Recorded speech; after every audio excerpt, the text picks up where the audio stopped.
Dumating na nga po kanina si dismissed Mayor Alice Guo sa bansa kasama ang ilang opisyal at tauhan ng pamahalaan. Kagabi umalis ng Soekarno-Hatta International Airport sa Jakarta, Indonesia ang eroplano na sinakyan ni Guo. Kasama niya ang grupo ni DILG Secretary Benhur Abalos, NBI at Bureau of Immigration. Katakot-takot ang naging delay sa pag-uwi ni Guo dahil dumaan pa sa proseso ng turnover sa Indonesia bago tuluyang nailagay sa kustodya ng DILG, NBI at Bureau of Immigration.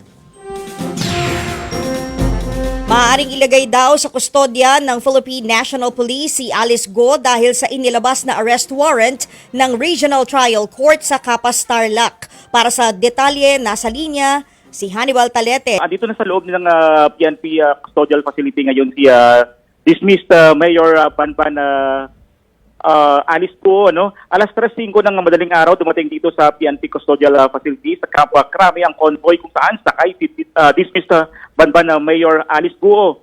Dito kasi pansamantalang i-detain si Mayor Alice at mahigpit ang seguridad dito, Laila, no? Nagpapatupad dito sa paligid ng custodial facility. May mga miyembro ng Special Action Force ang nakabantay dito sa palibot ng custodial facility. At kanina nga nung dumating dito, isang coaster ang unang pumasok dito sa loob ng custodial facility pero hindi maaninag kung sakay nga dito si Mayor Alice Guo nga. Pero kinumpirman ng opisyal ng PNP, Laila, na nasa loob na ng custodial facility si Mayor Alice. At wala pang informasyon kung anong oras naman ito dadalhin sa Capas, Tarlac si Alice Guo bukas. Pero ang sabi nila ay makapagpiyansa lang siya doon sa may Regional Trial Court at dahil sa kanyang kasong anti-graft and corrupt practices. Dito nakadepende, Laila, kung ano nga magiging desisyon ng korte kung saan i-detain uli si Alice Guo. Mm-hmm. Ayon naman sa PNP, Laila, no, sinailalim uli sa booking procedure dito si Mayor Alice nung dumating dito kanina sa loob ng custodial facility. At sinabi niyang PNP, walang special treatment na ibibigay sa kanya. At tinanggalan na rin siya ng iPad, ng cellphone na pwede niya magamit sa loob pero hindi ito pwedeng gamitin dahil nga nasa loob sa ng custodial facility. Yung kanyang kwarto, ang sabi ni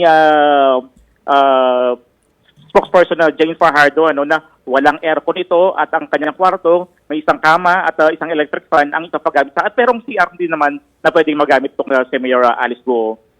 Mm-hmm.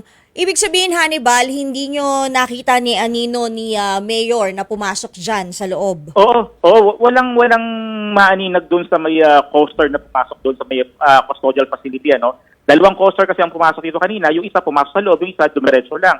Pero yung unang coaster, sabi daw ng taga-PNP, ay nasa loob na daw si Mayor Alice Guo nga. Yun nga lang, wala kaming maaninag na dahil nga sobrang tinted yung salamin at hindi kita yung mga tao sa loob ng coaster. Mm-hmm. Paglipat kaya niya sa sa Tarlac, paano kaya magiging setup ng security?